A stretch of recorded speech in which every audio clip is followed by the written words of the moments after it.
Howdy and welcome back to the channel. Today we're going to talk about revolvers and why I'm not necessarily a big fan of them as a everyday carry gun for the brand new shooter, right? I want to put that out there, disclaimer, talking about for the brand new shooter. I do have some. I think they have a place, but I'm going to talk about why I don't think they're a great option as the first gun, as an everyday carry gun for the brand new shooter. I'm going to give you my reasons for that based off my firsthand experience working with shooters, and then I'm going to give y'all some recommendations on the back end and some resources that you can go to. Guys, if this is your first time to the channel, welcome. My name is Craig and I have a company called Templar Defense. Our website is down below, as well as some links if you want to support the channel. I've done a previous video on revolvers with a guy named Chuck, and Chuck is a black belt at our gym. Chuck has been there, done that. I highly, I take his advice wholeheartedly. And I think revolvers have their place in my life or with what I do for three different reasons. Number one, it's a good backup gun, right?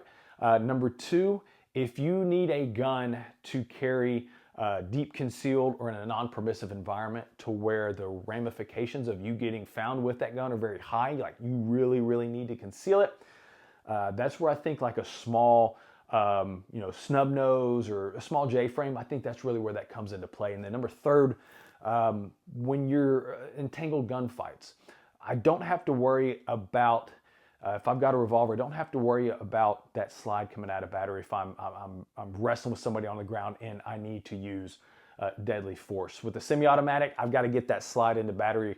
With a revolver, just stick that thing into the other dude and just start pressing triggers. So for me, that's where I see revolvers come into play. But I want to share with y'all why I'm not a big fan of revolvers as a first gun for the brand new shooter. And then I'm going to give y'all some recommendations. If you want to go that route, I'm going to give you some recommendations on the back end to set you up for success.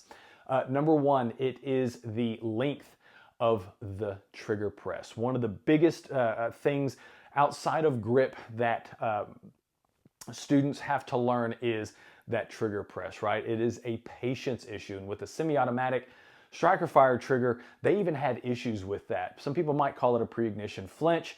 I call it a patience issue. And so if they're having issues with a shorter length of pull on a polymer striker fired gun, a long length of pull on that revolver, man, you got to be really patient with that. Really patient with that. Number two, it is the weight of that trigger pull. Once again, most standard striker fires 4 to 5 pounds, most revolvers 8 to 12. So you have a long and you have a heavier than normal length of pull on that trigger. So just something to be mindful of, right? Those two things. And then last, smaller guns are much more difficult to shoot. So if you've got a small J frame that doesn't have as much real estate, and you're shooting a 357 out of that thing, that's going to be it's going to be more difficult to manage that recoil due to the grip size. And then also with a semi, you've got that slide reciprocating that helps absorb some of that force of that recoil. With a revolver, you're feeling everything, right? So typically if we're carrying a revolver, it's going to be a smaller one, and you're shooting, some 357s, 38 Super, a lot of times plus Ps. And that being able to control that gun, control that recoil is a lot more than, standard 9mm coming out of a Glock 48, Glock 19, things like that. That being said, if you are having your lady, if you are a man and you're watching this video and you have recommended to a lady at any point in time to carry a lightweight, like an airweight, lightweight titanium J-frame and 357 or even 38 Super, you are a and you need to go rethink your life. You are wrong. You are wrong. That is some of the worst advice I have ever heard. That being said, I want to set you guys up for success and recommend some things from a good friend of mine, Brian Eastridge, from American Fighting Revolver. Brian and Daryl Bulkey have a company, and they know revolvers in and out. Brian, in my opinion, is a subject matter expert, and I go to him anytime I have a revolver question. So if you are dead set on revolvers, to set you up for success, I'm going to recommend 3 different guns. 1, 632, number 2, 432, Ultimate Carrier, the UC from Smith & Wesson. This was a gun that Brian and Daryl had developed with Smith & Wesson as kind of like the ultimate carry gun as a revolver. It's chambered in 32 H&R, which is a very reputable round. One of the cool things about that round and about that gun, the 32 H&R has a lot less recoil than 38 and 357.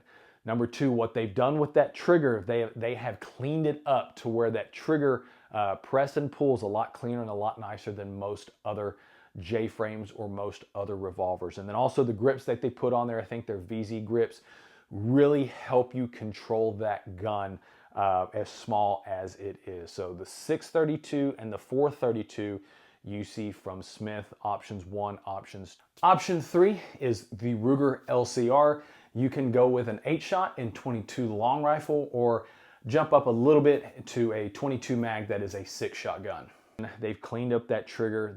The recoil on those guns is much more manageable than other revolvers that you might find out there. So guys, those are some things that I would highly recommend you look at if you're into revolvers. Another option, like I said, I have a Ruger, or not a Ruger, but a Taurus 856. Really like Taurus revolvers. I think they're great guns. Caleb Giddings, friend of mine, once again, subject matter expert in revolvers. That is one of the ones that he really likes, and so does Brian. So if you want an inexpensive gun that shoots, 38 or something a little bit hotter, that 856 is a great, really great option. But yeah, guys, just know what you're getting into. And I'm really a fan of people, whatever you're carrying, really a fan of people getting out there and training with their guns. Your gun is not a lucky rabbit's foot that wards off evil spirits, right? And just because you have a gun, right, doesn't mean that you are now protected from violence, okay? You have the ability to take life with that gun. You have the ultimate power in your hands, right? The power of the gods. And it is your responsibility to be as competent with that thing as you can. Yes, I know there have been defensive gun uses, successes, wins from citizens who have never trained, but you're playing with fire, in my opinion. If you actively want to carry a gun on your person for self-defense, 100% please get some training, learn how to shoot that gun, whatever it is, learn how to shoot it, learn how to shoot it well.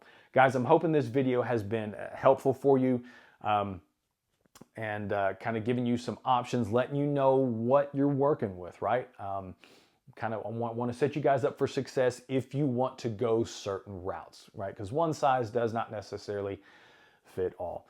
Anyway, if you'll have any questions, go down below, put them in the comments section. If you want information on revolvers, American Fighting Revolver, Daryl Bulkey, Brian Eastridge, great dudes, good information over there. And then once again, check out that video from luckygunner.com and then the one I did with Chuck a while back. So guys, thank you so much for watching. Be safe, be smart, be skilled, and we'll catch you on the next one.